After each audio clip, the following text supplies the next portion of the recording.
So, good evening and welcome to Columbia Law School. I am Michael Berger. I am the Executive Director of the Sabin Center for Climate Change Law and a lecturer in law here at the law school. Allow me to get tonight started by thanking our co-sponsor, the Environmental Law Institute, and by noting that this event is also made possible in part through the David Seib Memorial Fund. So tonight's subject is green infrastructure and buyout programs, and we have a top-notch group of experts here to discuss them. Both green infrastructure and buyout programs are important and obviously very closely related approaches to climate change adaptation. Adaptation, of course, is aimed at reducing the immediate adverse consequences of climate impacts such as severe storms and sea level rise, and increasing individuals' and communities' resilience to these impacts. Adaptation at the state and local level has always been a critical part of the effort to decipher and implement climate change solutions. And it has taken on an even greater importance in light of the Trump administration's efforts to roll back President Obama's climate change regulations and policies. The current administration's commitment to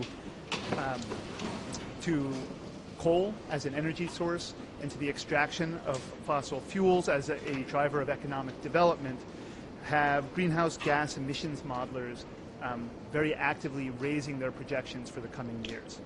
By one estimate, under this administration's policies, we will likely bust the carbon budget for a 1.5 degrees Celsius world by 2020. Now, this is an oversimplification, obviously, but increased emissions mean increased heat, increased sea level rise, increased severe and increased storm intensity and frequency, and this all means increased risk and increased impacts in cities, suburbs, exurbs, and rural areas alike. At the same time that President Trump seeks to revise the Clean Power Plan and other greenhouse gas emissions regulations, Trump has also undone a series of executive orders directing federal agencies to prepare for climate impacts. In addition to walking away from the Climate Action Plan and Executive Order 13653, which among other things established a task force of state, local, and tribal leaders to look into climate preparedness, Trump has also called for budget cuts that could gut the nation's resiliency initiatives. These include the National Oceanic and Atmospheric Administration's Coastal Zone Management Grants and Regional Coastal Resilience Grants, its Coastal Ecosystem Resiliency Grants, the National Estuarine Research Reserve System, and the Sea Grant Program. It also includes key cuts to programs at EPA, NASA, the U.S. Department of Agriculture, and elsewhere that promote resilience. Now, New Yorkers understand the extraordinary risks that sea level rise and severe storms, especially when combined as they were in Hurricane Sandy, that these pose. And the city, along with New York State, have been deeply engaged in seeking ways to reduce these risks ever since, including through the Governor's Office of Storm Recovery, the state's Community Risk and Resiliency Act, the Mayor's Office of Storm Recovery and Resiliency, and other initiatives. But we are not alone here. Sea level rise is a risk to coastal communities all around the world, and extreme precipitation events cause havoc in riverine and coastal communities and coastal floodplains from upstate New York to Houston, Texas, from Peru to the Philippines, and really also all around the world. To give you a small sense of the scope of the problem, according to the National Center for Environmental Information, and information updated as recently as a week ago, in the United States we have already experienced 5 weather and climate disaster events with impacts exceeding $1 billion in damages. These events include 1 flooding event, 1 ice event, and 3 severe storm events. This is very close to the annual average in the time period between 1980 and 2016, already in April, and follows on a record-setting year in 2016 when there were 15 such events. Now, the lessons learned from domestic and international experiments in resiliency can help inform governments and communities at all scales seeking to improve disaster risk management and adapt to long-term shifts in environmental conditions. Tonight we're going to hear about a range of approaches to structuring buyout programs for vulnerable properties and developing green infrastructure, as well as the complexities and difficulties that these programs experience. Green infrastructure is often described as a win-win solution, and indeed there are many reasons to want green infrastructure to be put in place in many instances, both in the form of urban installations such as bioswales and green roofs, and in the form of recovered floodplains. The benefits attributed to green infrastructure by its proponents and by government agencies relate not just to stormwater management and water quality, but also to air quality, energy efficiency, reduction of the urban heat island effect, and the impacts of coastal storm surge, among other things. But there are also scientific uncertainties around some of these benefits, data needs on multiple fronts, legal encounters with private property and its owners, and public resistance to the transformations that large and small scale green infrastructure can bring about. So our speakers tonight will help us untangle some of these knotty issues, bringing forward stories from the recent past and visions for what might come next. So a quick few notes before I turn things over to Justin Gundlach, who will be moderating tonight's discussion. First, the general structure for tonight is that we'll hear from Justin and our four speakers. There will be time for Q&A afterward. We will also hear after that some concluding remarks from Catherine Campbell, a senior editor and staff attorney at the Environmental Law Institute. We will end promptly at 8 p.m. For those just a simple logistics thing, there are bathrooms outside the door, right outside the door, and then on the other side of the elevator banks, should you need them. And with that, I'll just say a quick welcome, thank you, and turn it on over to Justin. And decide whether to do this there or there. I'll keep the introductions brief in the interest of making use of all of the time so that you can pose questions to our speakers once they have described what they've come to describe. But I do want to walk through quickly the customary introductory background for each of them so that you have an idea about who is talking. And I'll do so in the order in which the four of them will present. First is Patricia Culligan, who is a professor here at Columbia of Civil Engineering and Engineering Mechanics. She's also the Associate Director of the Institute for Data Sciences and Engineering, and the co-director, more relevant this evening, of the Urban Design Lab of the Earth Institute. And there she works on things related to green infrastructure. You heard Mike mention scientific questions about how well green infrastructure works. Patricia Culligan can tell you a bit about things that maybe we have been more excited about than we should be. Before coming to Columbia, she was at MIT, and here at Columbia, her research interests, and I'm pulling this straight from the website, include geo-environmental engineering, porous media flow, and transport. That, I believe, relates fairly directly to green infrastructure and, of course, urban sustainability. Next is going to be Elisa Valderrama, who is a senior policy analyst in the water program at the Natural Resources Defense Council. I've also seen her described as a project finance attorney. I'm not sure which one you prefer, Elisa, but now they're both out there. Her focus lately has been on financing for green infrastructure in Philadelphia and more recently in New York City proper. So, all around us. Next up will be David Salveson, who is the director of the Sustainable Triangle Field Site at UNC, so University of North Carolina, and since 2007 also the deputy director of the Center for Sustainable Community Design at UNC. David's work focuses on identifying various ways to make cities more sustainable. Last, but of course not least, is Lisa Bova-Hyatt, who is the executive director at the Governor's Office of Storm Recovery. GOSR, as it is known, was established following Superstorm Sandy in 2013 and has managed many billions of dollars of recovery funds, among other things, for the purpose of buyouts in floodplains. Prior to time at GOSR, Ms. Bova-Hyatt was at the New York City Law Department for a good long while. And with that, I'll ask each of you to come up and let me prepare your PowerPoints.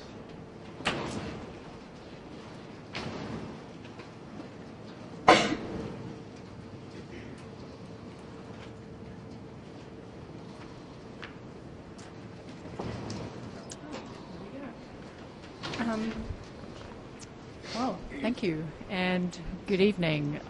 It's a pleasure to be included in this particular panel, and I think it's a very important topic, and I hope after the presentations we get to hear not only questions from the audience, but some of your perspectives on the issues that are going to be discussed. I'm here representing a very large group of researchers at Columbia University who have been investigating and trying to quantify the stormwater benefits of green infrastructure, as well as the co-benefits that green infrastructure might provide. And we heard from Mike that there's all sorts of co-benefits that are touted when we talk about green infrastructure, including increased biodiversity, reduction of urban heat island effect, improving air quality, et cetera, et cetera. The group of researchers at Columbia University, we're a very wide group, actually. We span multiple disciplines, so we go well beyond engineering.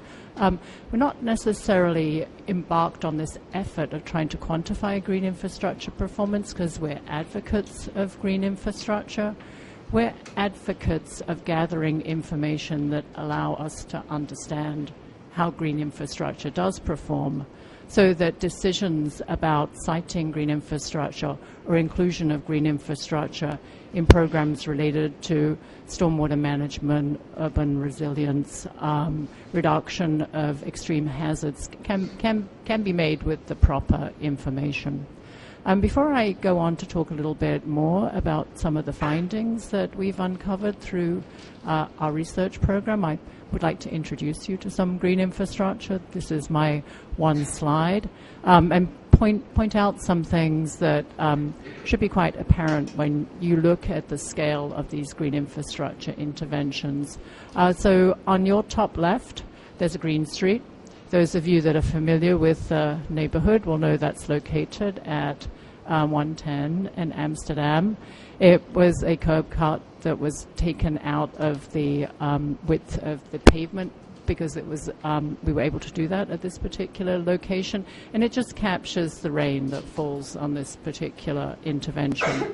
On the top, your top right, we have something that's a bit more sophisticated. It's termed a bioswale for those of you that have never encountered one in real life. You can see from the curb cut in this bioswale that it's actually gathering water from more than its area. Some designs claim that this can gather 100 times its area. It's able to capture a lot more stormwater. The stormwater moves through that vegetated area. Some of it will exit, but in moving through, the water actually gets soaked up.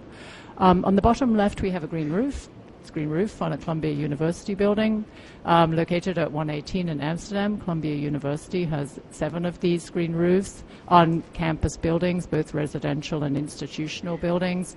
This is a type of green roof that we would refer to as an extensive green roof. It's quite thin. It's not an intervention that is welcoming public interaction. This is not a green roof that you would walk on. And then on the bottom right, we have a different form of bioswale that has a tree in it, and you'll see the curb cut is a little different, so the way that it gathers water is slightly different. In addition to these interventions, my group and others also study the role of street trees, urban street trees in stormwater management and co-benefits. And we've also looked at vine canopies. I think they're quite interesting interventions that may have more roles to play in this particular field. So what I want you to realize is that the scale of these interventions is quite small. And a lot of the benefits that are claimed from green infrastructure come from literature where there has been much more robust study on green spaces in general. And there's a translation of the benefits that have been identified for green spaces, and let's take Central Park as an example of a green space, to some of these smaller interventions. So, for example, we can all imagine that Central Park does an excellent job at cooling. It is quite large. We can look at these interventions and imagine, are they really going to be doing anything to the air temperature, except quite locally? So the work that we've been engaged in, and we've been doing this work for over 10 years right now, has been about really trying to understand the performance of these smaller interventions, these sort of engineered interventions that are popping up around our city at quite a rapid pace in some neighborhoods. So what have we found? And we have found that they're very good at capturing stormwater. Hopefully that's not a surprise, because that was what they were designed for. However, to deal with some of the major stormwater management issues that we face in New York City, the scale of these interventions has to be quite enormous.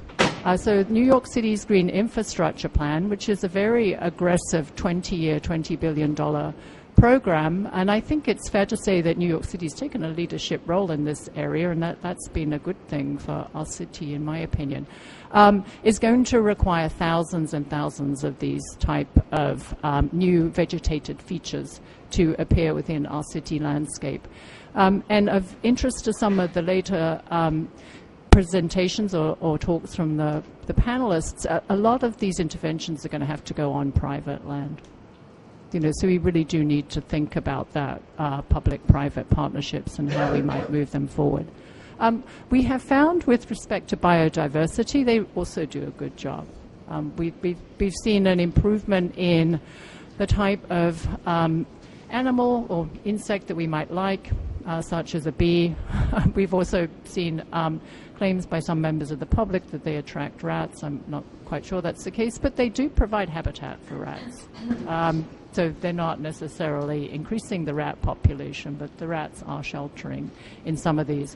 With respect to urban heat island, we do see local cooling, but to think of the type of cooling that we would need to reduce the increased temperatures we see in our urban environment during the summer months, we need an awful lot of these. For air quality, the results are somewhat mixed. We know they trap particulates, PM 2.5, which is often an indicator of air quality, but they don't trap them forever.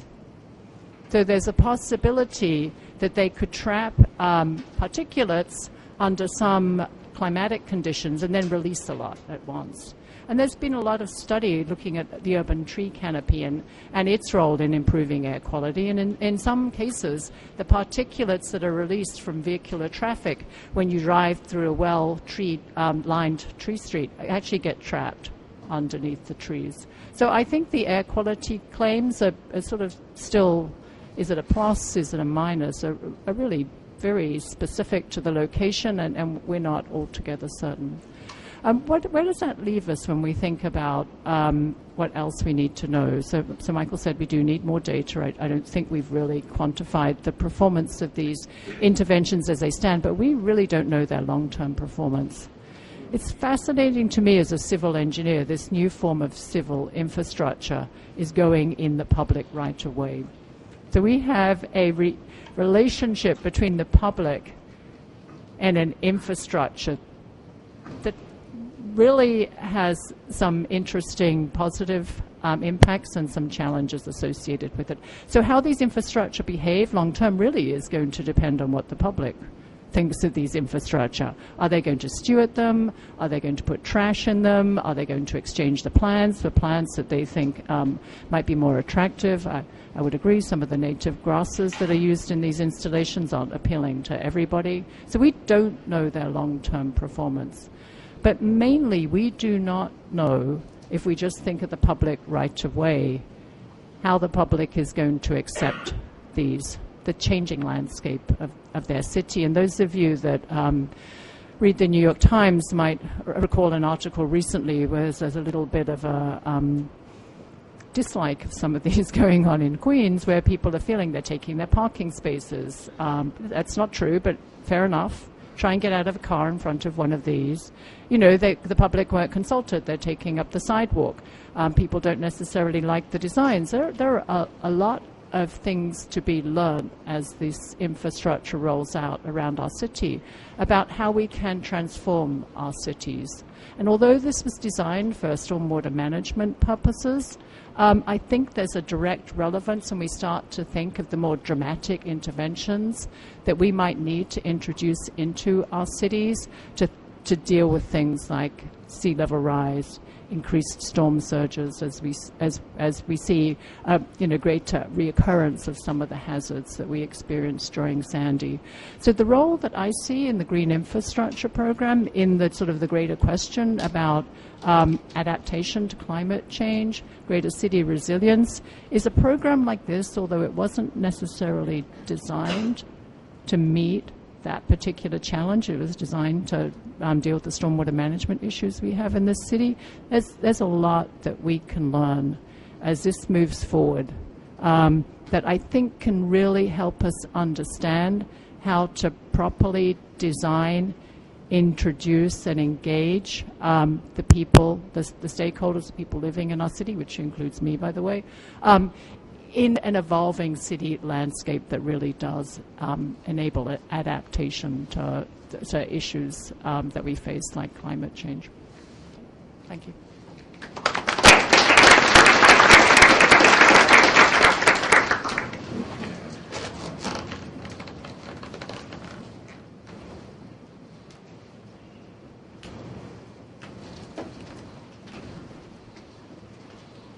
Well, briefly, while we're figuring out where my presentation is,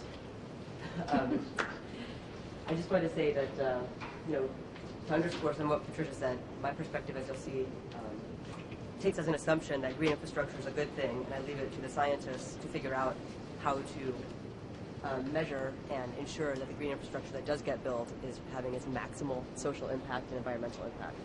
But I just want to say one thing just on the philosophical side of green infrastructure, and I've worked with a fair number of cities to help them do more green infrastructure, and in particular to get that green infrastructure sited on private property. And I would say that no solution's perfect, but many cities have done sort of green versus gray triple bottom line analyses to understand, given that they have to comply with the Clean Water Act and reduce the amount of pollution flowing into local waterways, a green approach tends to be more attractive for a wide range of reasons, and sometimes even more cost effective than the traditional gray approach. So even though green infrastructure is still a work in progress, I think for a lot of cities it's appealing because it can provide a range of co-benefits, even if those co-benefits are not fully being maximized because people don't understand the technology. I think it's the right track. Also, the whole concept of green infrastructure, I think, is challenging for the public and for public utilities, because it really requires a reimagining of what it means to manage water in an urban environment. You think about historically, stormwater, wastewater, all these things are underground, invisible. Most folks don't even think about what happens to water when it goes into the gutter. And the bioswale, any of those things, it's the opposite. It's taking all that system underground and turning it inside out and bringing it up into public view. And so people are not surprisingly sort of surprised by that and may not understand the reasoning for it, but it's all very new. And so I think we need to just be, as people who think a lot about green infrastructure, be mindful of the huge frame shift that is occurring, and that the public, by and large, is nowhere near understanding why this is all happening or what it's all about. And the onus is on us, the environmental advocates, I think, to try and help build capacity for green infrastructure to succeed. So anyway, with that intro, my focus in my career for the past few years has really been on advising cities who do want to do green infrastructure at a large scale and helping them develop programs that can help them target the most cost-effective green infrastructure projects in the city. So historically, a city that wanted to do a lot of green infrastructure would look solely at the public right-of-way and public buildings as the opportunities for green infrastructure. And that's great. But if a city really wants to make the most cost-effective use of the public dollars they have, wouldn't it be nice to take a more holistic look at the entire urban landscape, including the full range of property types, both public and private? So there's just a bit of background, which you've heard a lot from Patricia about green infrastructure, talking about some of the benefits listed there about why cities think about green infrastructure. Bottom line, though, here is that to the extent that cities want to access those low-cost green infrastructure opportunities on private property, it is very hard for them to do so. Because as hard as it is for cities to think about doing large-scale green infrastructure, getting the public on board and getting environmental advocates on board, then you're adding another layer of challenge, which is now do something you've never done before, which is pay for assets to get built on private property and ensure that those assets are being maintained over time. And so that just sort of leaves folks in public water agencies really challenged. And that's where I hope NRDC has been able to come in and provide some capacity for these cities to begin to structure strategic programs and policies to start surfacing those cost-effective green infrastructure opportunities on private land. I'll take as a case study the work we did with Philadelphia. It's a good representative city. They had a very ambitious green infrastructure plan, Green City Clean Waters, going to do 10,000 acres of impervious area managed over a 25-year period. That's a huge amount of acreage. It's about a third of the city's impervious area. So that's a real transformation of what the city of Philadelphia can look like. There are three sources for those greened acres. Retrofits, public land, public right-of-way, check, that's great. Second is a regulatory solution. Every time you redevelop, I think it's over 5,000 square feet now in Philadelphia, you're going to have to manage the first inch of stormwater on site as a condition of permit approval. That's also a cool one. However, the third bullet is my sort of area of focus, which is creating incentives for private property owners with the focus on commercial property to voluntarily retrofit. So these are folks who just are going about their business, owning properties in the city, properties ideally that have a lot of polluted runoff coming off during a storm event, parking lot owners, big box stores, and saying, hey guys, how about you think about some bioswales on your property or porous pavers? So how do we begin to get more of these incentives off the ground, get more private property owners participating? And the reason private property is important is because our analyses, which we've done together with the Nature Conservancy and others, have shown that there are very cost-effective opportunities on private property.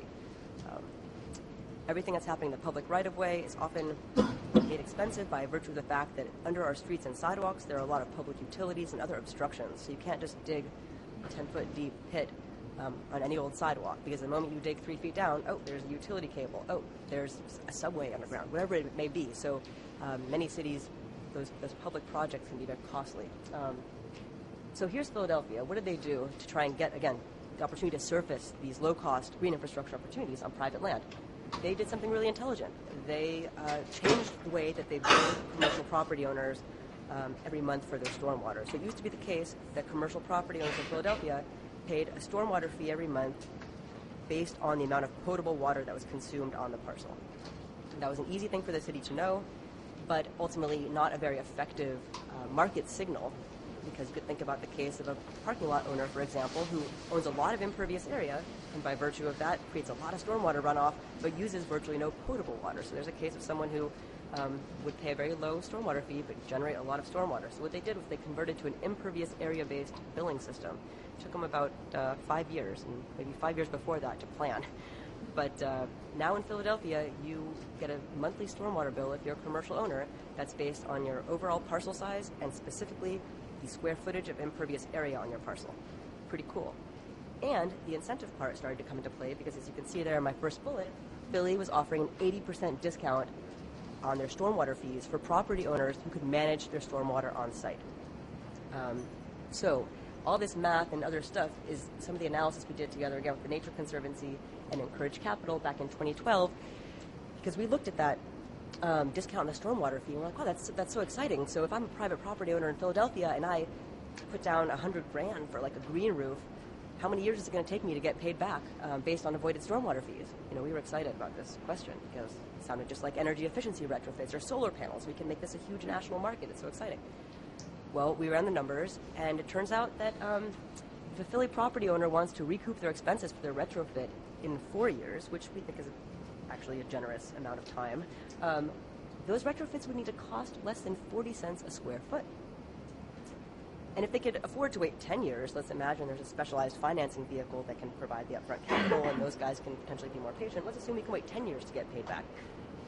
Then you can pay for a project at the astoundingly not very attractive amount of under 80 cents a square foot.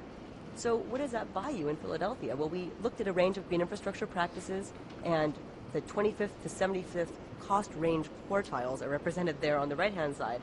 And you can see that, you know, at 40 cents a square foot, you're getting some downspout disconnections, which I'm sure Patricia could tell us. Those are not a scalable, good solution. Those are kind of residential, rinky-dink things that are not really going to solve a problem for a city that has, you know, billions of combined sewer overflows like New York.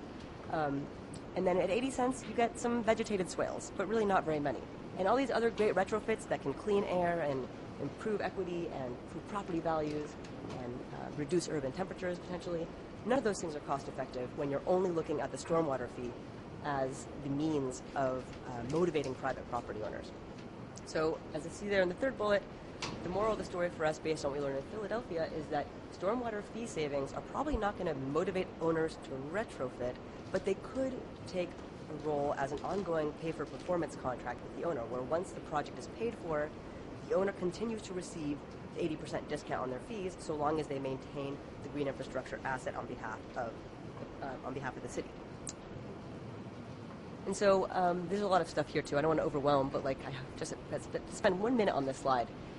What we looked at here, which is really relevant for New York and so many cities, even cities that don't have impervious area-based fees, is that once you start looking at direct subsidies that the city could provide to private property owners for green infrastructure, that's when a lot of practices, which are the same practices are listed here, start becoming more cost-effective. So these bars represent the proportion of practices of that type that sort of become in the money once those subsidies are provided.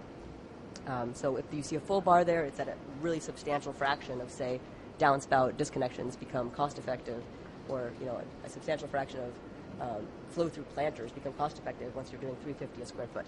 So the moral of the story here is, like, actually if the city just pays for the green infrastructure asset to get built on private property, then people will start doing it, not surprisingly. And initially, a lot of cities I speak to balk at that idea. They say, hey, we're not going to pay $3.50 a square foot to make a property improvement for like Mr. or Mrs. X's commercial building. And the bottom line for them, which we tell them, is that, look, this is a cost-effective decision, because what's your base cost for green infrastructure? What are you paying currently to build green infrastructure in the public right-of-way? And once the cities do the math there, in the case of Philadelphia, you can see they were paying $5.74 a square foot to build a square foot of green infrastructure in the public right-of-way. And if they can get the same square foot of green infrastructure and the same square foot of impervious area managed, rather, for $3.50 a square foot on private property, that's a pretty sweet deal for the city. Not to mention the fact that once the owners get this, asset built, the owners are going to be maintaining that for the next, in the case of Philadelphia, 45 years. Whereas the city-built infrastructure, not only does it's more prone to be destroyed over time by traffic and trash and just, imagine if you were a flow-through planter in the middle of an avenue in New York. It's like your life is going to be difficult. Whereas if you're a flow-through planter on a private property, you're going to be treated quite daintily and maybe maintained by the existing folks who maintain the rest of the facilities. So the moral of the story, I think, for the message here is for everyone to hear is that there are enormous opportunities to create programs that will help cities get the green infrastructure they need and do so in a way that's holistic, looking at public property as well as private property. The private property element is going to require some serious effort to structure a program that can really motivate private property owners and be cost effective for those owners. That is, yeah. So, one last thing I would say is, I get a lot of questions. Well, what do we do without a stormwater fee? New York City doesn't have a stormwater fee. How can we make this happen? And I think, again, you've got to look at the numbers. It would be great if New York City had a stormwater fee. I think that's on the table for the future. There's a lot of pressures on the city. They're going to need something like a stormwater fee. But in the meantime, the idea of providing direct subsidies to private property owners is something that has a lot of traction, particularly given Patricia was talking about the city's commitment to build up to 8,000 greened acres in the city by 2030, and the fact that a little over half of that land is already in private hands. So the city's going to need to create those programs, and it's going to need to do so in a way that is really at market. I mean, it's something that property owner wants to participate in. Thank you.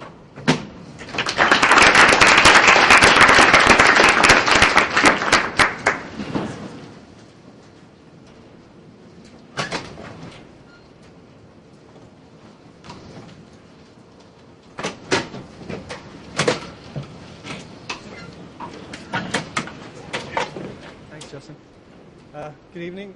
My name again is David Salveson. It's a pleasure to be here. I want to thank the Environmental Law Institute and Savings Center for making this happen. It feels wonderful to be here. I've only been here about an hour, and already I just can't wait. Actually, I can't wait to get out of here and go outside and see the city. But while I'm here, I'd love to talk to you about some of the work I've been doing with my colleague Rebecca Kisslinger at the Environmental Law Institute to look at something called floodplain buyouts. Rebecca and I asked a question a couple years ago. It said, there's been hundreds of these things done in communities all across the country. What's going on with the properties that have been bought out? Are they using to create green infrastructure? Are they using them to create parks, community gardens? Are they restoring wetlands and floodplains? So we got a grant from the New York Community Trust, and we went out to visit about 16 or so sites in 4 different states. We talked to people who have managed the buyouts and how we're able to find them. Took a lot of pictures. So what I want to talk to today is just about some of the sites we visited and what we've learned from the case study sites we looked at. By the way, I can't look around the corner too well. Can you hear me okay from here if I stand here? Okay. So, They can't on the recording. oh, okay, sorry. I'll have to But I talk can around give the you, corners here. yeah, we can give you one of these mics. Oh, okay. All right, how's that? Good? So we visited 4 states, and I won't go into a lot of detail on why we picked these 4 states. I live in North Carolina. Rebecca's from Wisconsin, so that knocked 2 of them off. But we wanted a variety of places, big, small, older, newer. They vary from a small town called Clyde in western North Carolina to something as large as Charlotte. We don't have really big cities in North Carolina. And we wanted buyouts that were small and large, and some that were fairly recent, and some that had been implemented over a couple decades ago. So these are some of the advantages, and this may be old news for many of you, but buyouts, the main purpose is to get people and property out of harm's way so that they won't be flooded in the future. And if you know anything about FEMA flood policy in the past, FEMA would come in after a disaster and they would provide communities with funds to rebuild.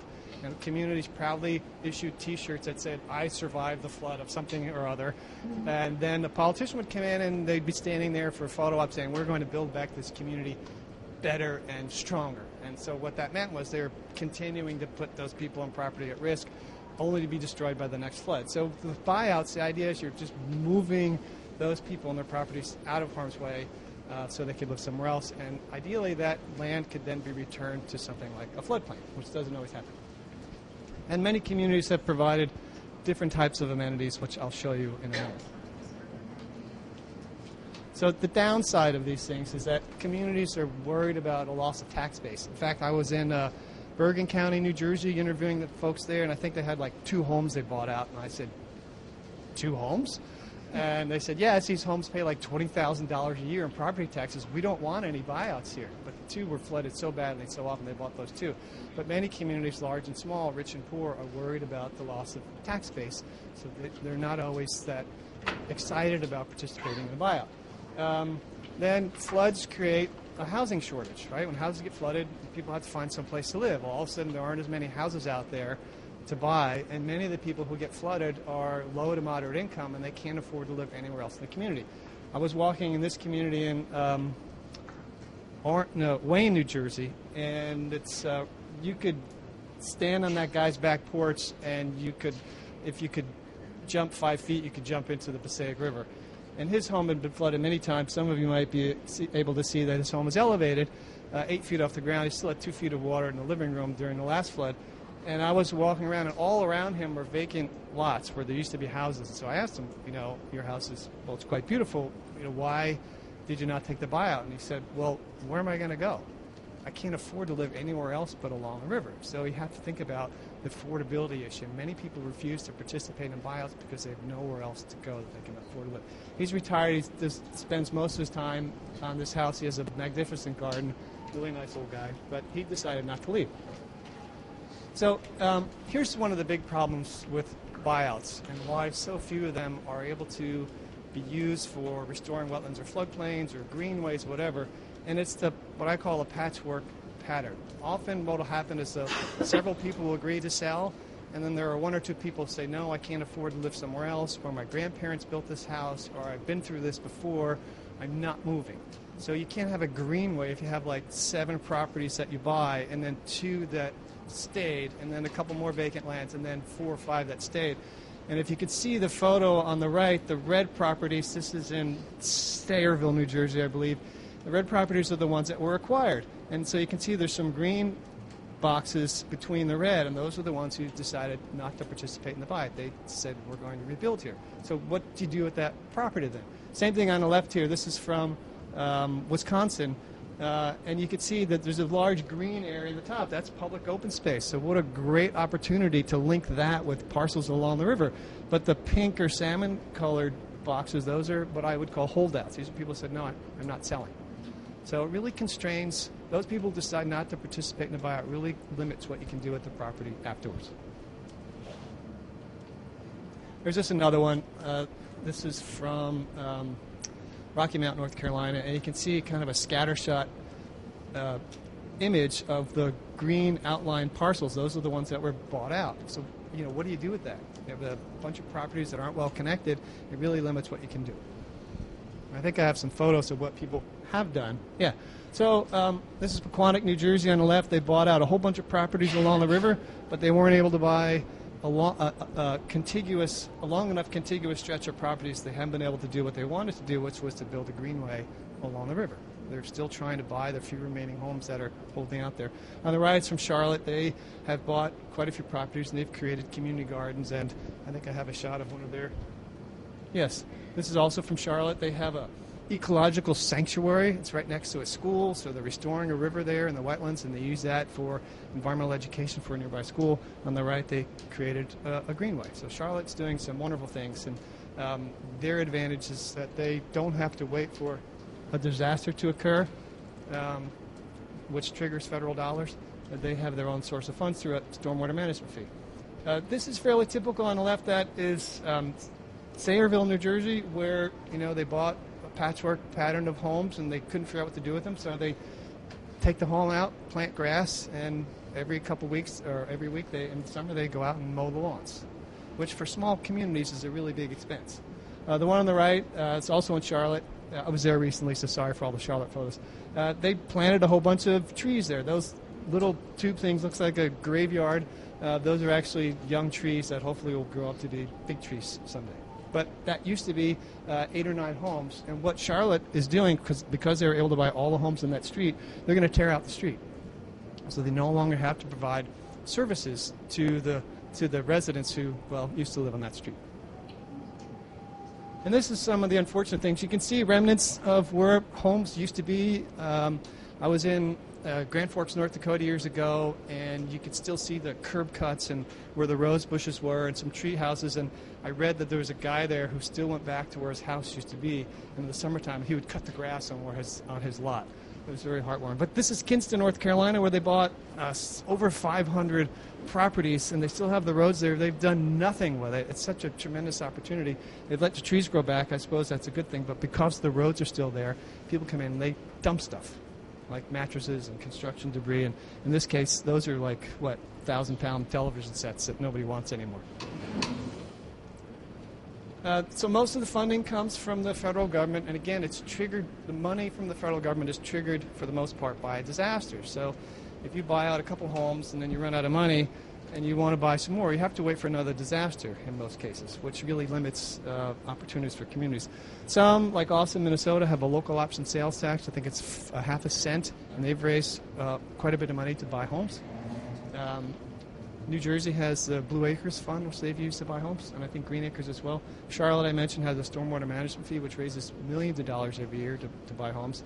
And then Austin also did something unique, and they, instead of tearing down the homes that were bought out, they sold them. So people could come in, pick up a house, move it somewhere else, and they would use the proceeds from the sale of those homes at auction to buy more homes. But Austin's a small town of like 25,000 people. I mentioned the holdouts and funding already.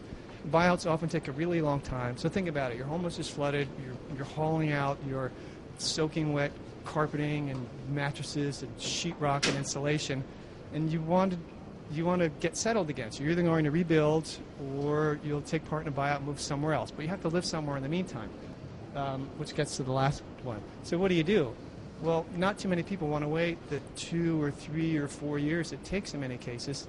Not in New York, I'm sure, or New Jersey, but in many cases in North Carolina, it takes 3 or 4 years for a buyout to be completed. Well, most people aren't willing to wait that long. So by the time their home is bought out, they've already moved somewhere else, or they just say, I'm not going to wait 3 or 4 years. I'm just going to rebuild where I am. I'm not going to take part in the buyout.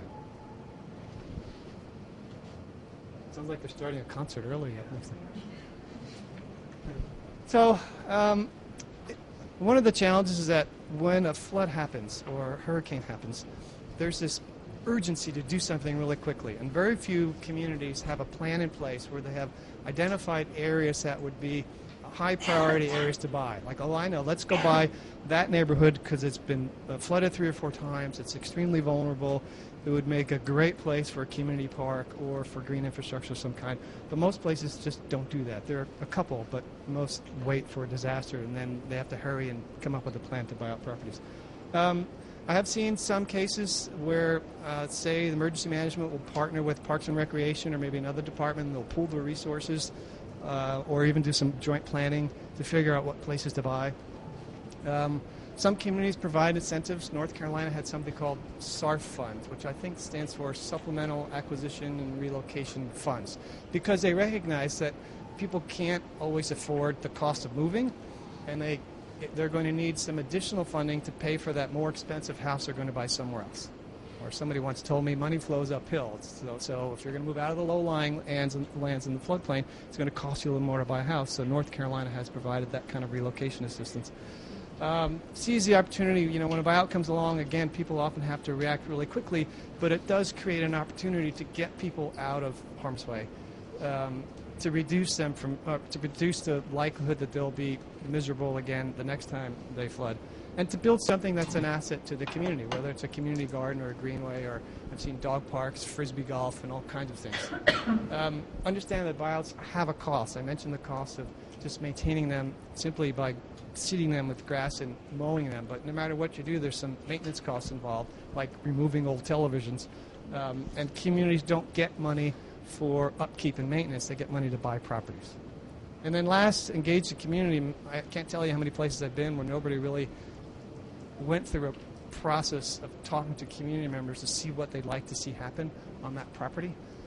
So often they'll build something, the community's like, well, why'd you build a skeet shooting range? We were really hoping for a recreation center or something. So you have to engage the community, but that takes time. And again, often the planning is done in a really short amount of time because it's a crisis. The place was flooded. People want answers right now, and they want something done as quickly as possible. And that's not really conducive for long-range planning. I think. If I didn't go too quickly. One more thing, the Environmental Law Institute, which has a way better website than we do at UNC, I'm sorry to say, they have posted all the case studies we did, all 15 or 16 of them on their website, which is wonderful. So if you want to read about some of the sites I mentioned or look at some of the other sites in those 4 states, they're all posted on the website there. Okay? Thank you.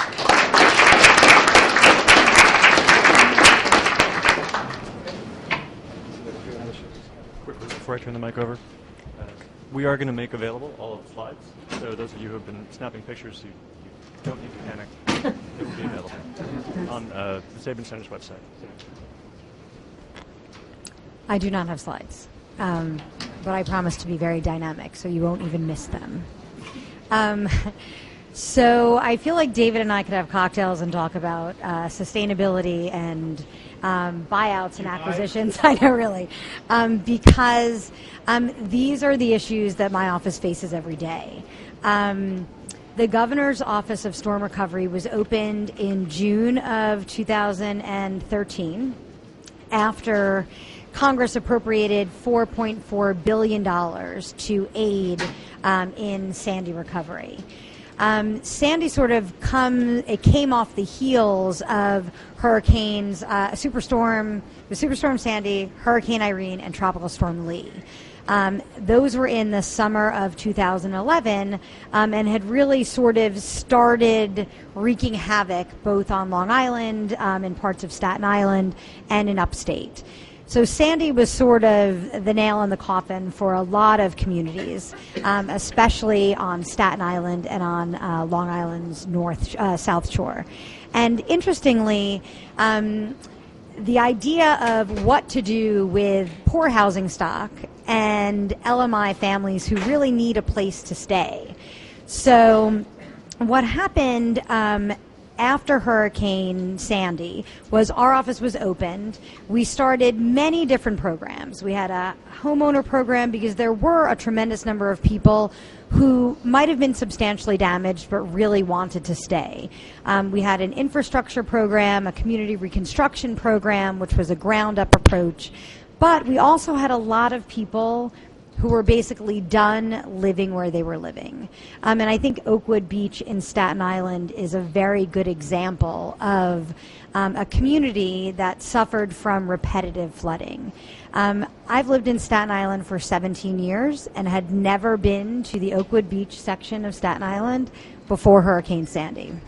So Oakwood Beach, just to paint a picture, is a community in the middle of a swamp. There are Phragmites everywhere. It's a extreme fire hazard during the spring.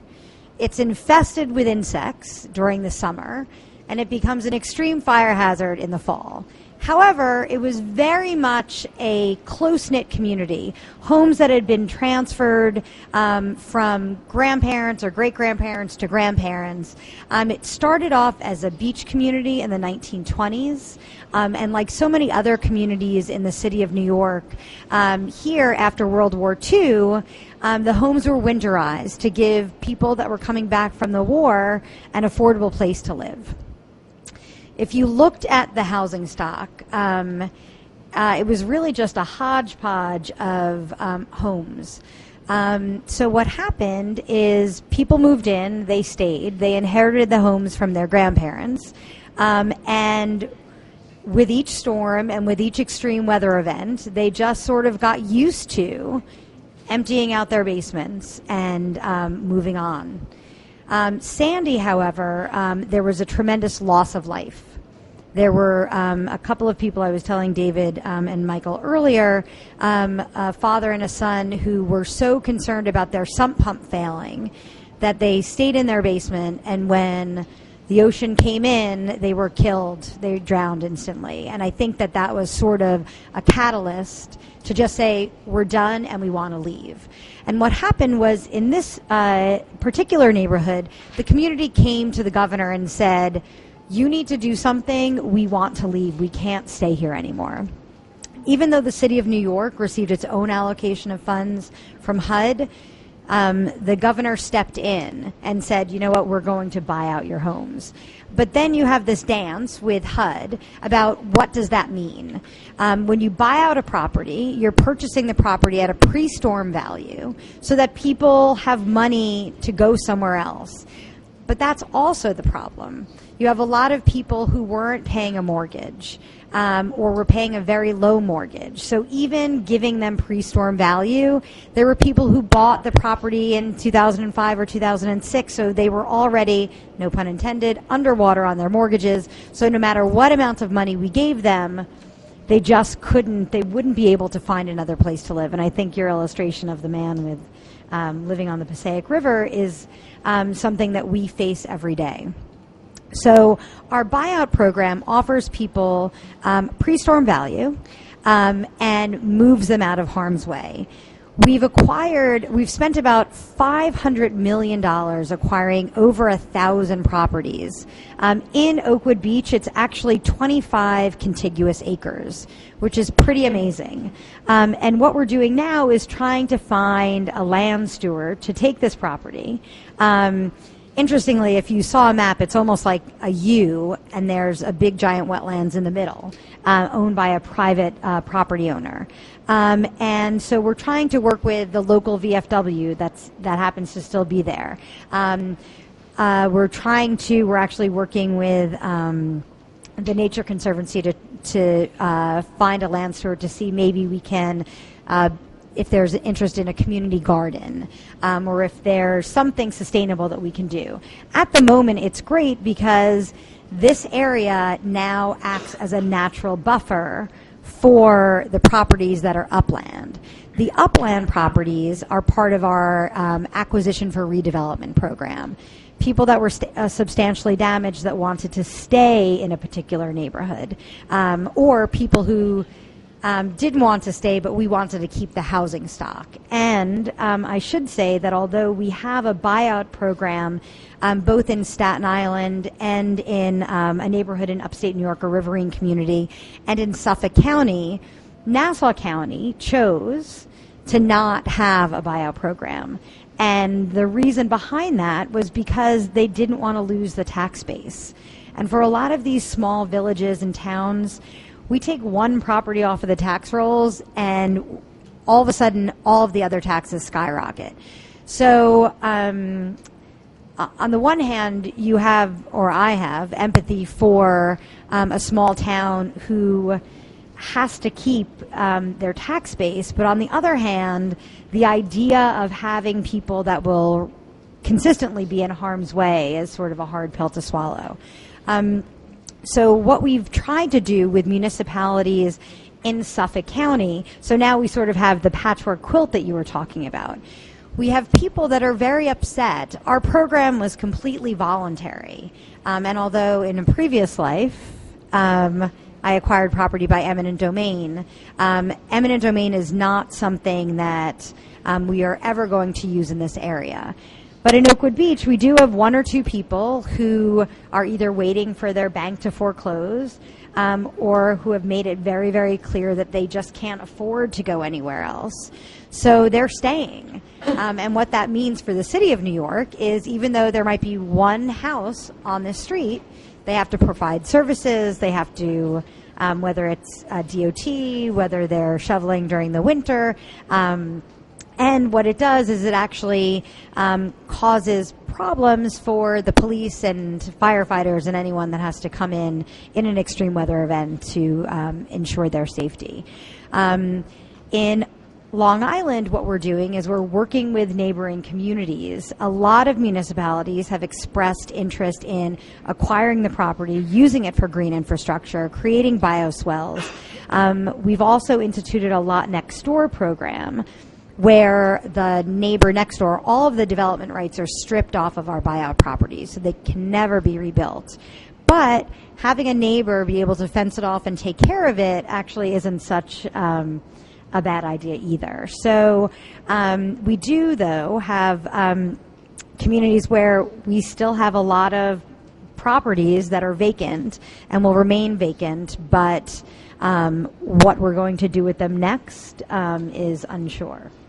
So actually, Alyssa, maybe we can chat after this because we do creative ideas, especially giving creative ideas to a municipality is something that we're still in the recovery and resiliency and rebuilding phase, but kind of balancing this idea of urgent need, trying to fix and acquire, but also long-term sustainability. What do we do with the properties next is something that it would be great to discuss with everyone.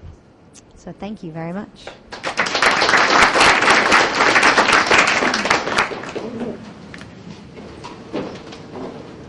All right. We're now going to have Q&A.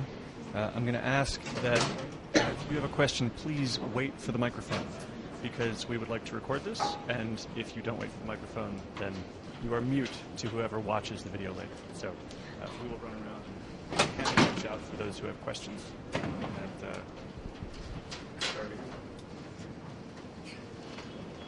Thanks. So immediately the eminent domain issue came to my mind, and I know politically it's probably a nightmare, but just like we evacuate areas when there's storms coming, or we've highly regulated tobacco because of the cost to other taxpayers to pay those bills.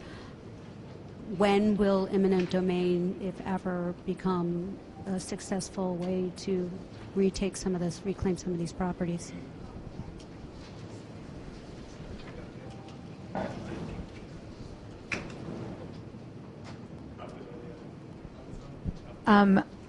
I know that the governor has made it very clear that New York State will not acquire any properties by eminent domain in order to help facilitate a managed retreat. There are situations where I would think it would be appropriate. For example, because a lot of the homes in Oakwood Beach have sort of passed down through families, there are heirs that they just don't know. So sometimes eminent domain is used to clear title. That to me would be a use that would be welcomed by a property owner, because there are a lot of people who want to sell, they just can't. I think there are other jurisdictions that do use eminent domain, and again, I am like the biggest proponent of thoughtful use of eminent domain. And I literally spent 20 years doing it. And I think in certain instances it definitely is a useful tool. But there was a U.S. Supreme Court case in 2005, Kelo v. New London, which sort of created this incredible visceral reaction to the use of eminent domain for economic development in that particular case, but there was sort of a backlash against eminent domain generally, whether it's used for economic development or transportation or street widenings or more traditional uses. So at least in New York State, I can't see it happening anytime soon. I don't know about other jurisdictions.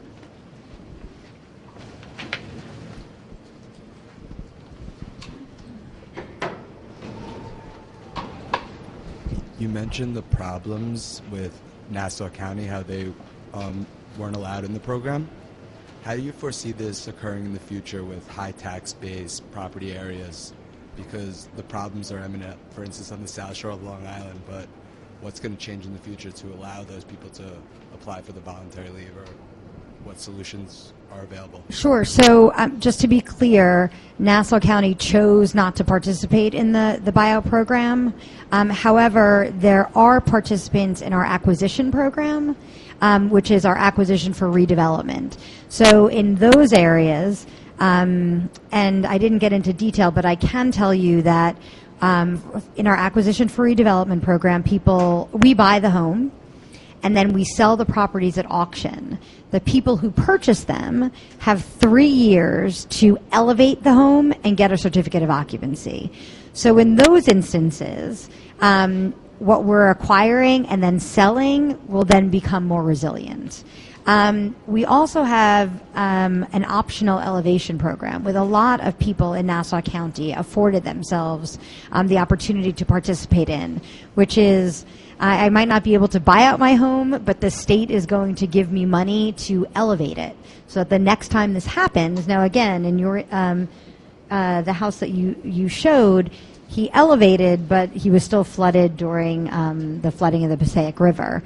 Our homes that are participating in the acquisition for redevelopment program, or the homes that are participating in our optional elevation program, have to elevate 2 feet above base flood elevation. So they should never be in a situation where they're going to be flooded.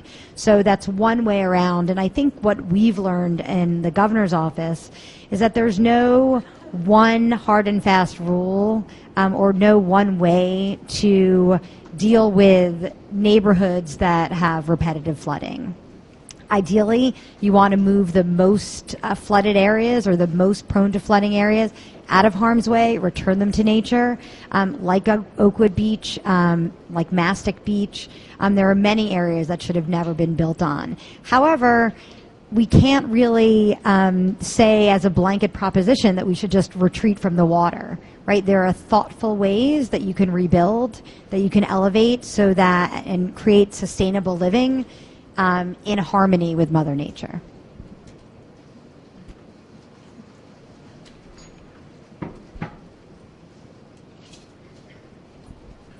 Hi. I was interested in the issue of stewardship, which came up a few times. One of the arguments that was most interesting to me in terms of the private ownership versus public ownership was this idea that they are managing it because it's their property, right? And a lot of the issues that also came up with what to do with some of this land after it's been bought out also has to do with, the dumping of those sites, and that people may not feel that they have ownership over this land, which does not then incentivize them to take care of it. So I'm wondering if anyone has some examples possibly of schemes where people actually are beginning, in the public realm, are beginning to feel like they have an incentive to care for this land or to do something with it, beyond just seeing it on the streets or seeing it as like a green space with bars around it and gates around it, which often happens in New York.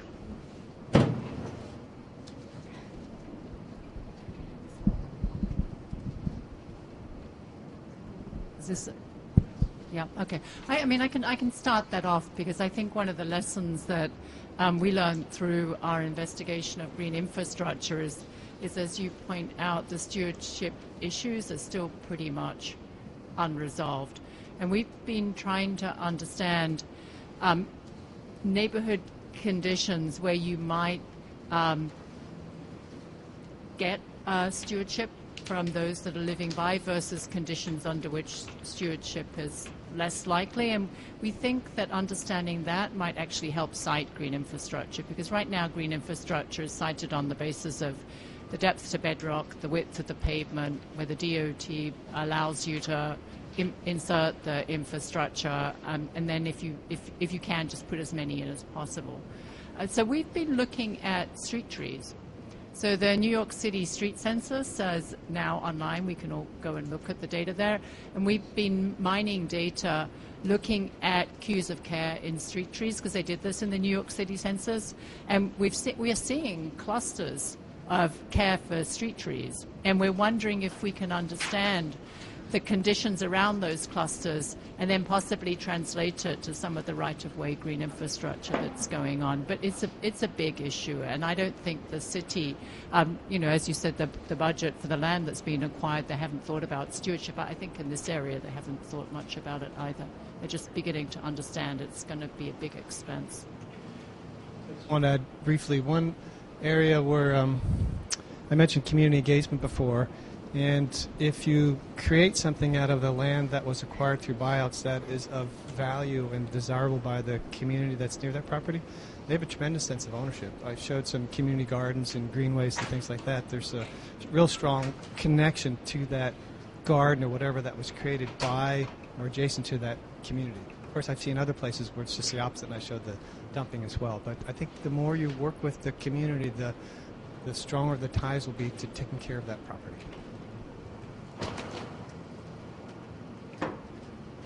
Appreciate the recommendation that fruit trees be planted, but I've been approached, my organization has been approached by many arborists concerned that construction is allowed to take place in the city without proper safeguards, and a lot of the street trees are being destroyed by improper construction. And I think it's important to look at the enforcement of the law in terms of preserving what we have already.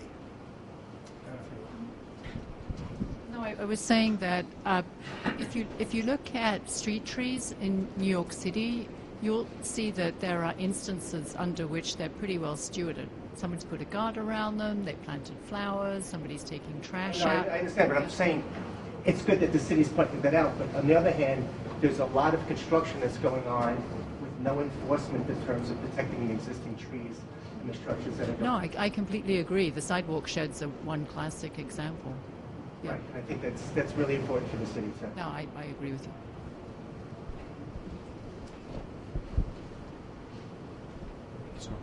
I'm curious if you have any thoughts about citing green infrastructure, particularly citing green infrastructure in places where you can target reductions in CSOs, which I think often, at least in our city, New York, are places on the periphery that, in my personal experience and the limited exposure I've had to some of the data, you're not seeing huge amounts of money being spent to park restoration. You're not seeing, these are not places that naturally accrue community benefits as we see them in the city.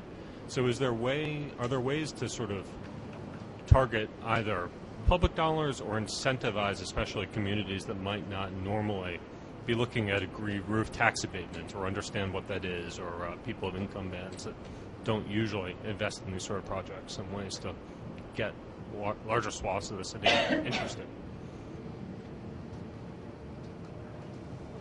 So, aside from just directly providing cash for people to do it, are you asking about other types of incentives, or to understand a question a little bit better? I mean, I guess that's the background of my question. So I know that last year it it was all of 3 or 4 buildings, I think, in the city that applied for the green roof tax abatement. Well, all the of tax which abatement's were, been hugely underutilized. That's yeah, right. Yeah. and all of which were in Manhattan, and which is not an area that's producing a lot of combined sewer overflows. So I'm just wondering how exactly we can... Yeah, that's a great question. So I guess it goes back to the example of the Philadelphia fees. It's like a tax abatement or, a discount on your stormwater fees. It's not going to get a building owner, you have to get their attention because their core business is, keeping their tenants happy or maintaining their facility. The green infrastructure thing is sort of just a pain in the butt probably for most owners. And green roof tax abatement is not going to even come close to grabbing their attention from all the other distractions and priorities they have. I mean, think about energy efficiency. Those projects pay back very quickly. They're actually economically very beneficial for most property owners, yet it's a huge challenge to get commercial owners to turn around and do an energy efficiency retrofit or solar panels, even when these things do pay back. So in the case of green infrastructure, I think we have an even more substantial hurdle, and I think that's why it's incumbent upon cities to, again, create programs and policies that can, bundle together a green roof tax abatement together with a direct subsidy, together with, I'm trying to think you could different creative means of financing any additional improvements to the property once you're deciding you want to do a green roof, discounts on your water bill, just finding all kinds of different ways to cobble together a package that ultimately will be substantial enough to pull, again, an owner's attention away from all their other priorities. So it is a major challenge. I don't think any city has exactly cracked the nut. I think New York City has challenges and opportunities by virtue of just the value that each square foot in the city has. So it's both a place where every square foot matters, but it's also a place where every square foot is highly valued and people trying to maximize their investment and their asset appreciation over time. So it could go either way, and it really ultimately depends on, I think, unfortunately, the city to kind of get these programs structured adequately and to do testing with communities and with building owners to understand, hey, we understand you guys have a lot of challenges out there. We really want to get you to do more green roofs. What's going to move the needle? Who's the best seller of this program? Is it a community group? Is it a building owners association? Who's the messenger and what's the message? That's another important aspect too.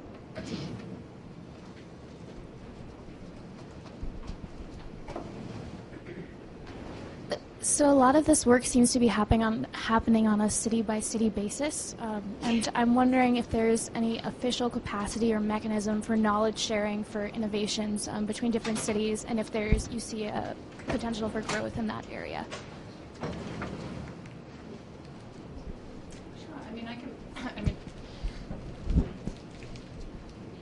Sure. Maybe we can both speak to it separately. I can speak to it from the perspective of technical knowledge.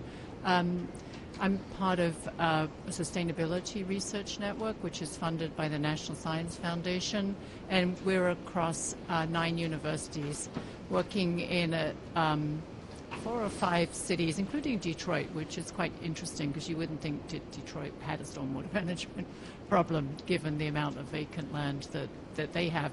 And we are sharing expertise on the technical performance as well as the co-benefits and the way that communities are valuing or not valuing the type of green infrastructure that's going into the space that they inhabit. So on the technical side, yes, I think there's a decent amount of knowledge sharing. And actually, as of last year, I think there's a group called the Green Infrastructure Exchange, which is a group that really is trying to facilitate networking and learning among cities that are focused on green infrastructure. So that would be one group to look into. But at the end of the day, part of the challenge, and again, this is shared by many cities, but these are kind of new technologies. If you look at the staff makeup of most utility staffers or stormwater agencies, it's not like a tech startup type of demographic. These are folks, many of them, a lot of folks who have been in their jobs for 30, maybe even 40 years, and they didn't learn about green infrastructure in school. Some of them are a little bit averse to it. And in some cases, stormwater agencies, including DEP, don't have a landscape architect on staff, don't have, and that's a 6,000 person agency with a very large green infrastructure budget and plan. Yet, the staffing's not there. So there's a cultural, again, it gets back to the cultural shift that just is going to take time.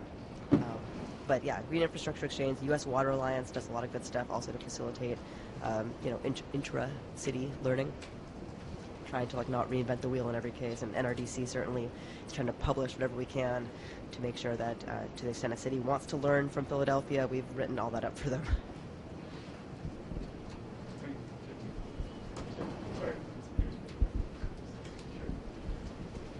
About the buyouts, both of you talked about buyouts, and have you seen it work and paired with other kinds of housing policies and other kinds of zoning shifts and elsewhere in perhaps affected communities to mitigate the impact of losing a particular lot or a particular number of parcels, and where you can create value in other areas in the community so that you don't have detrimental impact on the tax base, either in New York State or elsewhere? I can speak to what I've seen in a couple communities. Grand Forks, for example, built a subdivision on higher ground so that they could house some of the people who were moved out of the homes that were destroyed by flooding. But it took 2 to 3 years to get the subdivision up and running, and by that time people had moved elsewhere. I think I mentioned Austin, Minnesota, built 2 100-unit housing units for people who were flooded. But again, you can't create housing overnight, so you lose a lot of people who move in with their in-laws, they move to another town or whatever. And that's the biggest challenge. Other than FEMA trailers, it's really hard to provide instant housing for people who need to live somewhere. Princeville, North Carolina right now is going through this. It was the first community settled by freed slaves, at least in North Carolina, so they have a really strong attachment to the place. They've been hammered twice by floods that have come up and gone over the dike, and once the water gets behind the dike, it stays there for a long time. And Princeville's trying to build a new community where they would start out with some kind of temporary housing, and then it would evolve somehow into permanent housing. I'm not sure how they're going to do that yet. But there are instances, I could think of almost a handful of communities that have built housing, but there's that time lag that's the real challenge. Does that answer your question? And I think, at least in Staten Island, our buyout and acquisition for redevelopment program working in tandem provides opportunities for the people who are living upland, right? So if you think about Oakwood Beach, this whole area filled with Phragmites. The land above Mill Road, which is the area that kind of separates the buyout area from the upland, those homes are actually selling incredibly well because now there's a huge buffer to absorb all the water. That and the city and the Army Corps of Engineers are also putting in a seawall, which to me sort of defeats the purpose of having a wetlands, but that's a story for another day. But I think if you have a couple of different programs, so if you drive through Oakwood Beach or Ocean Breeze, you'll see homes being elevated, homes being vacated, a lot next door program, so that you're preserving certain housing stock, but the really, really, really repetitive flooding areas are just being returned to nature. And that, of course, then protects the upland.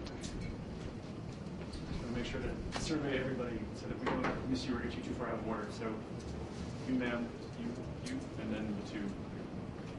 So before I came to this event, I thought that green infrastructure was a great thing to do. And I just wondered, have you noticed that the more green infrastructure that you put around a community, that the value of the property in that area or the town goes up on the market? Because in Brazil, that's what they found. When they redesigned the green space in a community, the people who live closest to parks, whether they were vest pocket parks or giant parks, they saw that not only did the property taxes go up, but the value of the homes, when they changed value, went up as well. Well, I think, as I just said, at least in Oakwood Beach, the upland properties, the properties that are above Mill Road, who, although they still need to be concerned to a certain extent about flooding in the case of an extreme weather event, the fact that there are now 25 acres closest to the water that are now completely vacant makes their property far more valuable. In the case in Long Island, both in Nassau County and in Suffolk County, whether it's a pocket park, whether it's bioswales that are being created by the municipality, personally, I think any green space is going to make the property next to it more valuable, whether it's inside the city or outside of the city.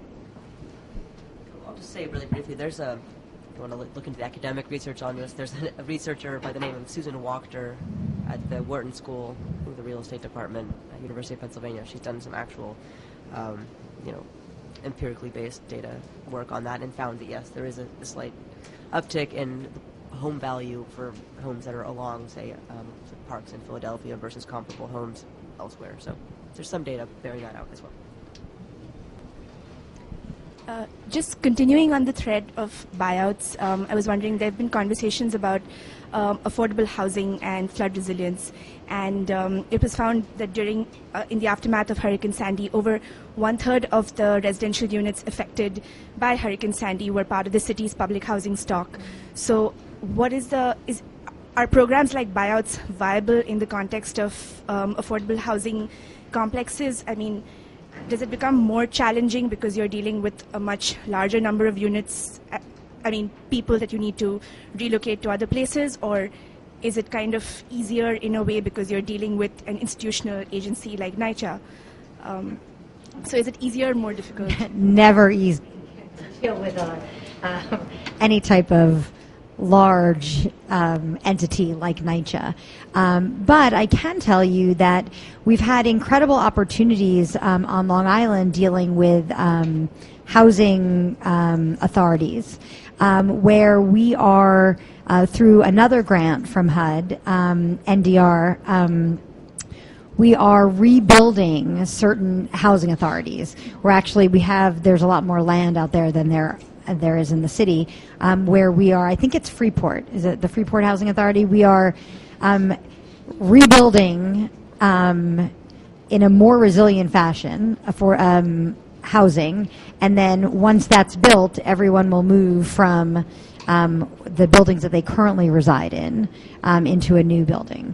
So, but I think it's a very good point that people that sometimes live closest to the in Staten Island wetlands, but not so much in Long Island, because some of the toniest communities were the ones that were hardest hit on the Long Island South Shore.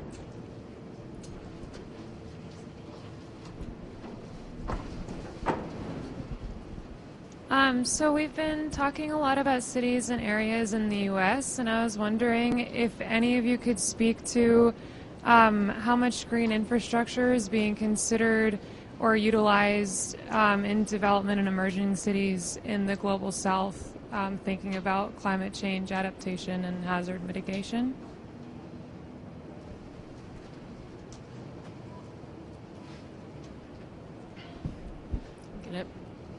I'm going to say that I'm not aware of that as an approach in the global south, even though some of the communities that are most vulnerable to the impacts of climate change actually reside in the global south. And I do think those of us that have the ability to think through what type of programs might make sense in those locations really have a moral obligation to try and help. Mainly, my colleagues that work in the IRI, who do a lot of research and applications related to climate science, so when they go to communities that are very vulnerable, the first question they ask them is, do you have any adaptation strategies? Not necessarily to long-term climate change impacts, but to variability in rainfall, for example, which might make a big difference to a community that relies on rain-fed agriculture to sustain itself, really being able to in periods of reduced rainfall, for example, and the answer is generally no. So I think adaptation in general to issues that these communities are vulnerable to, needs to start happening. And then we can start thinking about some of the larger issues associated with the climate change projections we're expecting to see at the end of this century. There are some really interesting examples, not in the Global South that I'm aware of. There are some, but a lot of the really interesting projects are in Europe and Asia, where they're doing some amazing things. I do know last year I was in Colombia and I was in Medellin, or I think as they say Medellin, and there was this awesome project where it's kind of like the Big Dig in Boston. They're burying a highway along the river and creating this really long linear park, a wonderful green open space right in the middle of the city along the river. So, of course, the river's absolutely disgusting, but once they build the park there, maybe people will say, oh, that river's really disgusting, we need to clean it up. So, there's some really neat projects there.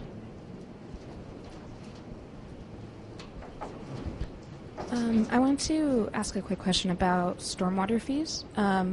So I am not a lawyer, and I think this question might side with the legal issues, but I was wondering about why New York has backed away from using a stormwater fee in the past, because I know you said that it will be an important part of raising revenue for the projects, and if there are certain legal factors that kind of factor into when you design the stormwater fee that might be coming into play. Yeah, it's a great question. I think in short, there's a one-word summary for an answer. It's politics. I just said that. I was like, there are winners and losers anytime you're rethinking how a fee is structured. And in the case of, New York in particular, if you're really thinking about an impervious area-based fee, the city needs to bear in mind, who is going to be bearing those costs, who are the largest impervious area owners, can they afford the higher fees relative to maybe more wealthy building owners with smaller but building footprints, like you can imagine a high-rise versus a low-rise in the outer boroughs, maybe a high-rise in Manhattan, then, suddenly it's a new day. We have a low stormwater fees. Maybe the outer boroughs are sort of getting disadvantaged under those circumstances. So it's a delicate balance, and this is not unique to New York. This is true in every city. So it's something that is really a matter of political will. I don't think these problems are unsolvable. I think they're eminently solvable, and they're necessarily need to be solvable. But again, it's going to take people who have the power, the constituencies, to come together and hammer this out. And yes, do so in a way that's legal, but that's a much longer and more boring discussion. I'm going to chime in and reply also to say that I think this actually links fairly closely to what we've talked about in relation to community engagement and a reconceptualization of green infrastructure, because in addition to thinking differently about conveyances or plant life, there's also a matter of who pays for what. And so we're all very comfortable with the current conception of what you pay and to whom and what you get. And this would entail as you described, a turning inside out of that, and there's a financial aspect to that too. Yes. Sorry, am I missing somebody? Questions out here.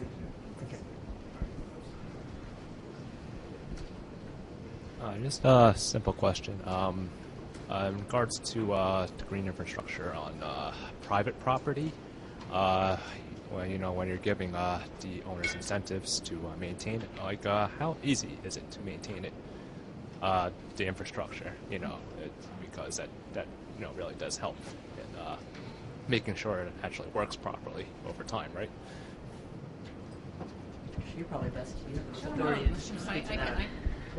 I can answer that for the green roofs, for example. So when you look initially at how New York City started to develop its green infrastructure plan, and it started with a storm management plan, the costs that were associated with the green roofs were prohibitively high. So it was one reason why I think they didn't aggressively move on that.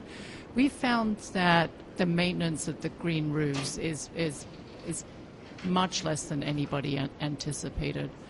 For the first 2 years, to maintain warranty, you generally need to have an irrigation system. After that, you turn it off, and if you don't really mind that you're going to have plants appear on your roofs that you didn't necessarily plant, so you don't necessarily need to go out and weed them, they seem to take care of themselves. Now, remember, the type of green roofs that I'm discussing are not the type of green roofs that are subjected to human traffic. But we found the maintenance of that particular infrastructure has, I think, been way overestimated when people think of that as an intervention. With respect to the bioswales and the rain gardens, I think it would be the type of maintenance that you would undergo if you wanted to keep your garden in order generally. Porous pavers, maybe present. Porous, you're right. Porous pavers, which I didn't discuss, but it's another intervention that isn't vegetated but does manage stormwater. They require much higher maintenance because you have to vacuum clean them, as a simple way of putting it, or you have to high pressure wash them so that they maintain their porosity.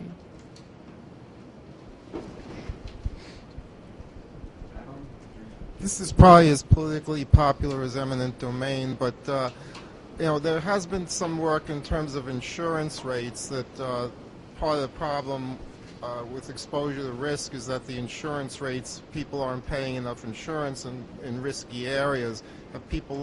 Has anyone looked at in terms of incentivizing green infrastructure through slowly at least increasing insurance rates so people have a greater incentive to move or whatever?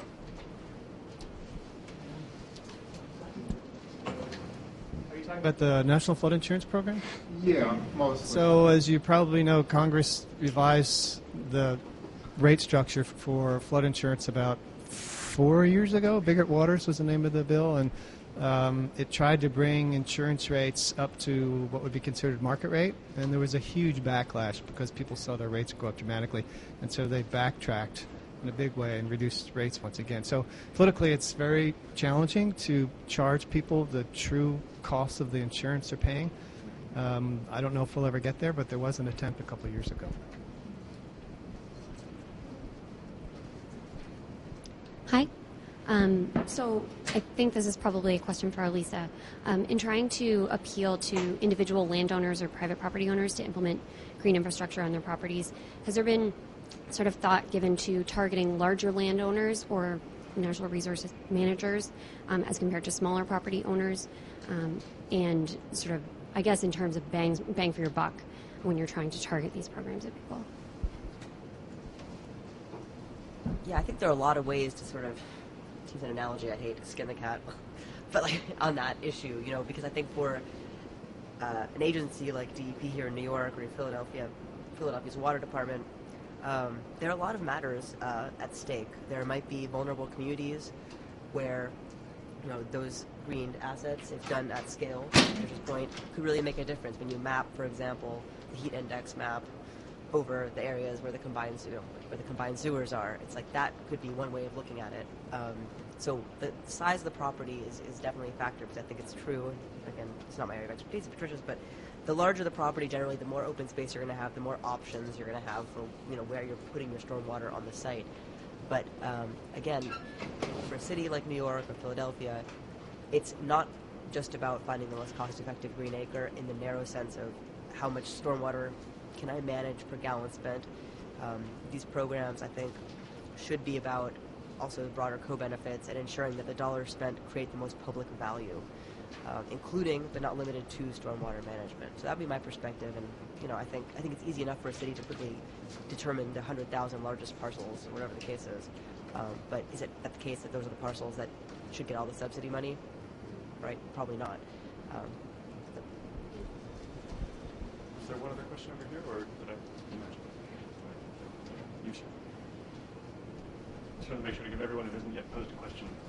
The city already constructed more than 1,000 enhanced street pit and street side swales, and are planning to do another 2,000 the next couple of years. The biggest problem is really maintenance. Becomes like a dumping ground for a lot of the neighborhoods. Do you think that the city should make either local homeowners be responsible for maintaining those pits, because it's just the cost is gonna be very high?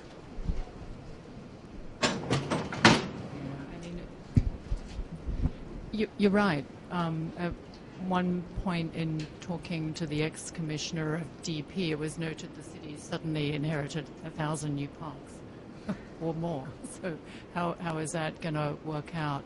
I think it might be challenging to insist that those that live next to these interventions are responsible, but we've been looking at other ways of incentivizing people to take an interest. My colleague Richard Plunz, who co-directs the Urban Design Lab, has developed an app that right now we're piloting with high school students in the Bronx, that they're using this to actually understand the succession of plants in some of the green infrastructures, to understand how people are interacting. Are they being trashed?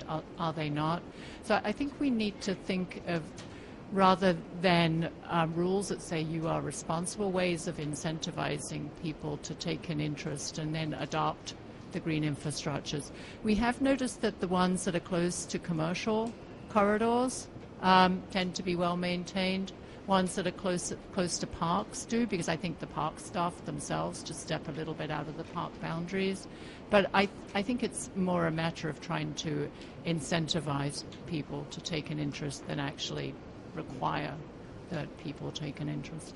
Yeah, let's add one point to that, which is it's not such a feat of the imagination to think that alongside funding the construction of the bioswales, there's a separate RFP for the long-term maintenance of those swales, and maybe there's a special provision in the RFP that seeks to really focus on mission-driven organizations and local community-based organizations. So there's a whole green jobs element in the maintenance that's, I think, has a lot of potential for cities to explore.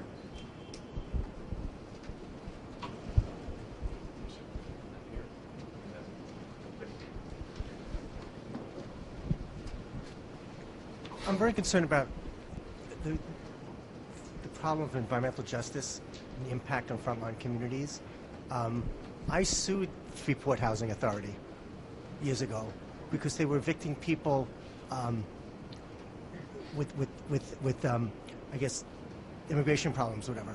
So I think there's an unfair impact on public facilities and making sure that who bears the burden of overdevelopment and non-development. How can we improve that situation in terms of making sure that the state policies don't affect vulnerable populations more? People who are renters who don't own the land will end up getting displaced, more readily than not. And also, just a second thing, someone mentioned the Global South. I came back from Haiti on behalf of the environmental justice minister there, and we're seeking technical help for the rebuilding of Haiti. So if there's anyone here in the room that wants to volunteer on environmental programs, please see me. But I just want to go back to the environmental justice part, that NYCHA and other places have been under attack for selling off their land, and a lot of times they've sold off their land to build non-environmentally concerned or beneficial properties. So I guess the leading question as a lawyer is that how do we get the city and public facilities to protect those who are most vulnerable?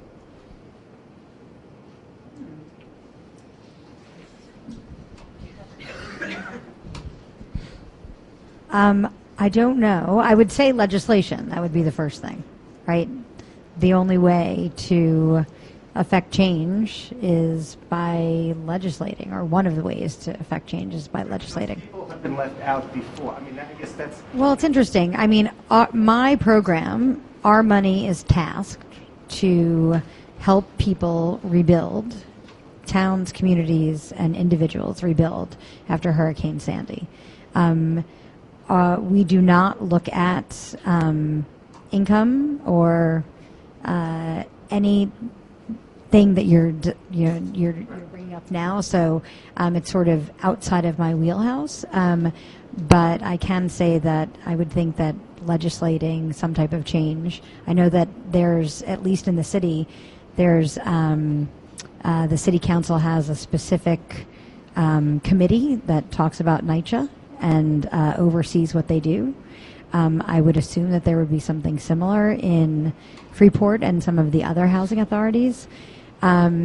We've been given a particular pot of money to deal with housing authorities across the state to make them more resilient, and that's what we've been doing. Michael?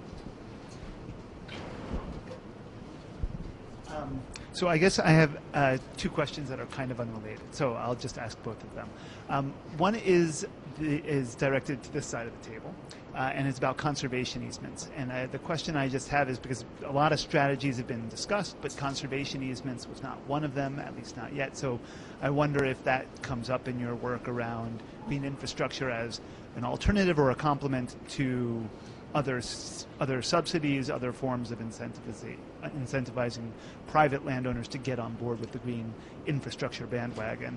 And then my question on this side is just about liability. There's a certain amount of liability that attends to properties that are left abandoned or that are not properly maintained, but there's also, I would imagine, in some of these areas where buyouts are happening, contaminated sites, hazardous materials, facilities that have other sorts of liabilities that governments engaged in buyouts programs have to be conscious of. So I was wondering if you could just talk a bit about how you manage those situations.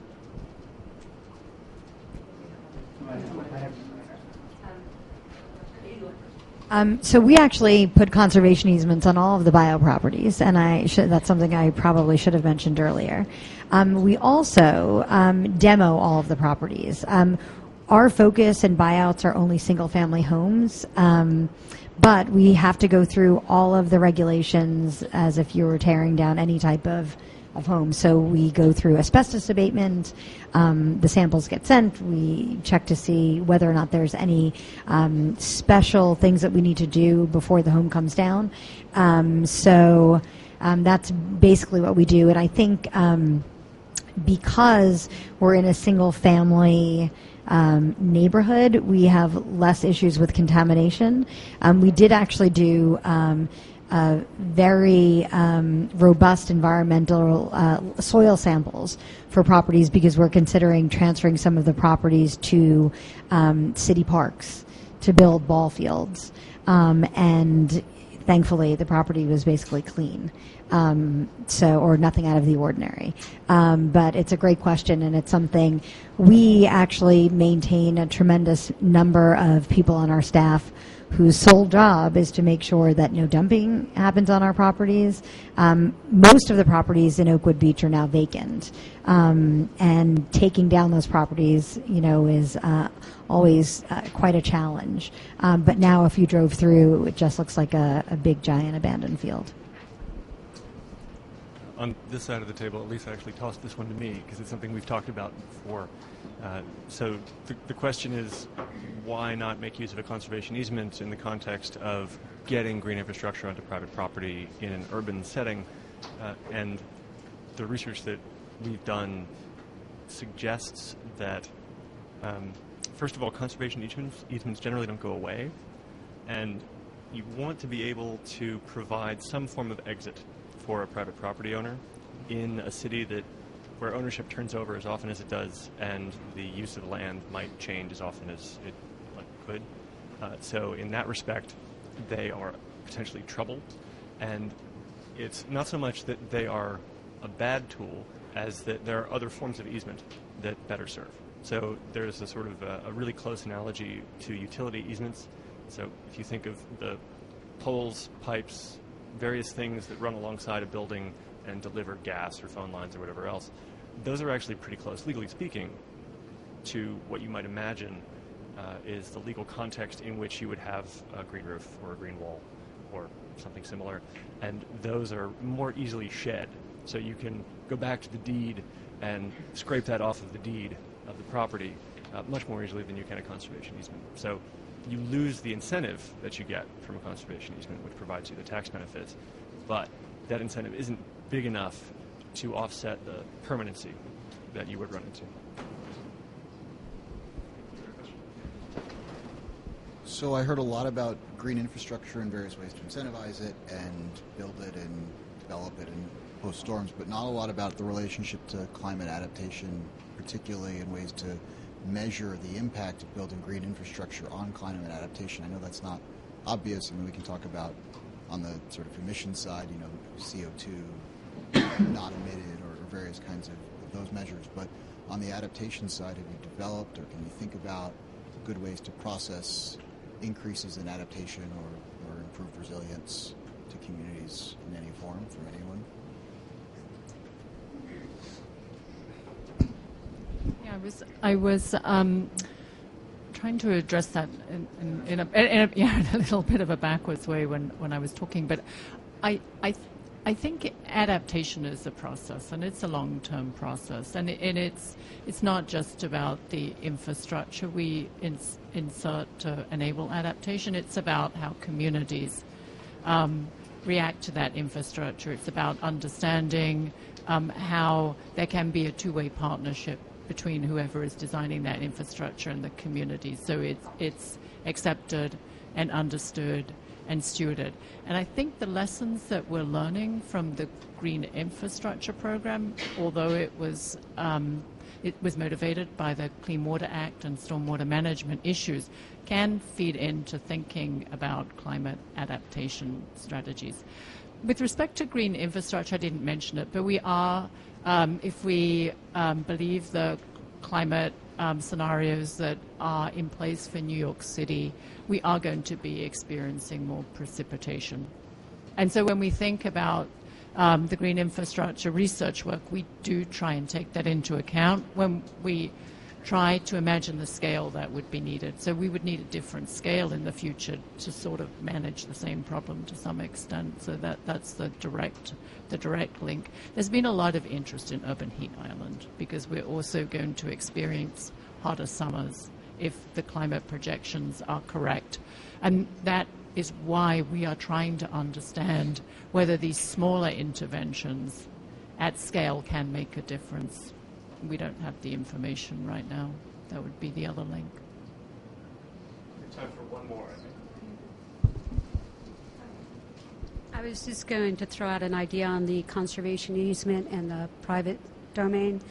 One thing that Vermont does is a present use forestry planning as a tax incentive, and it has a clawback on taxes if you take your property out of the program. So it's a tax incentive while you're in, disappears, and it takes a bit of a penalty when you come back out. That may be something as advocates that you perhaps could present with all the CSO long-term planning or some of the other things that are going on right now in New York and with DEC.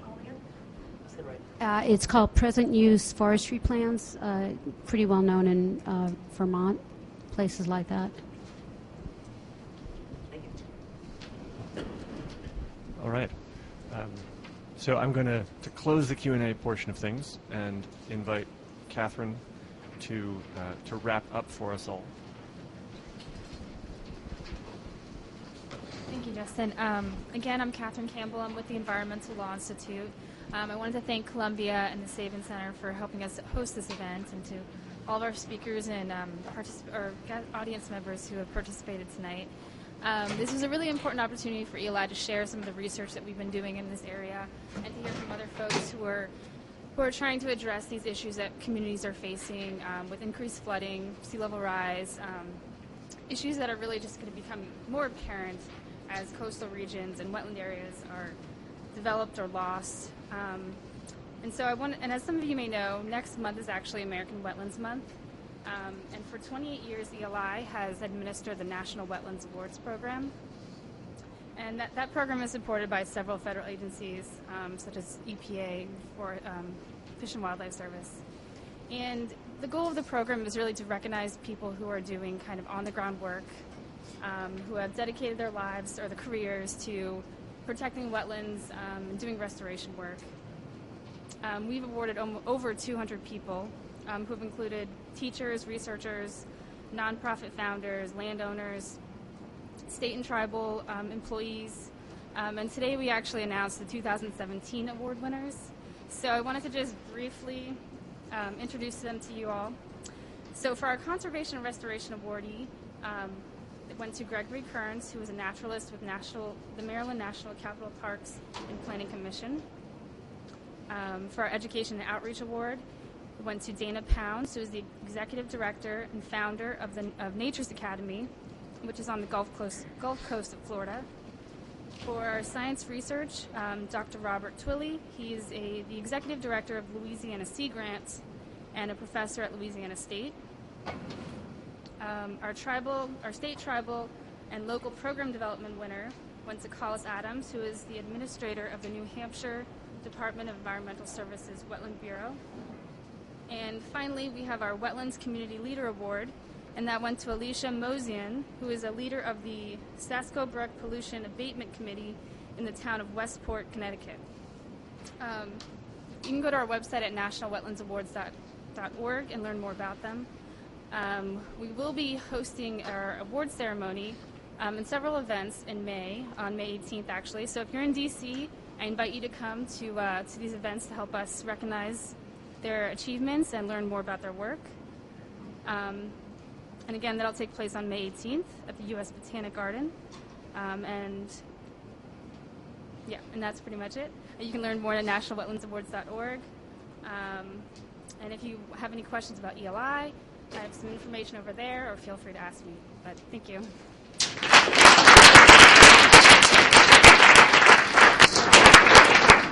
Somebody Mine. Okay. There's one. Please join me in thanking our panelists and just.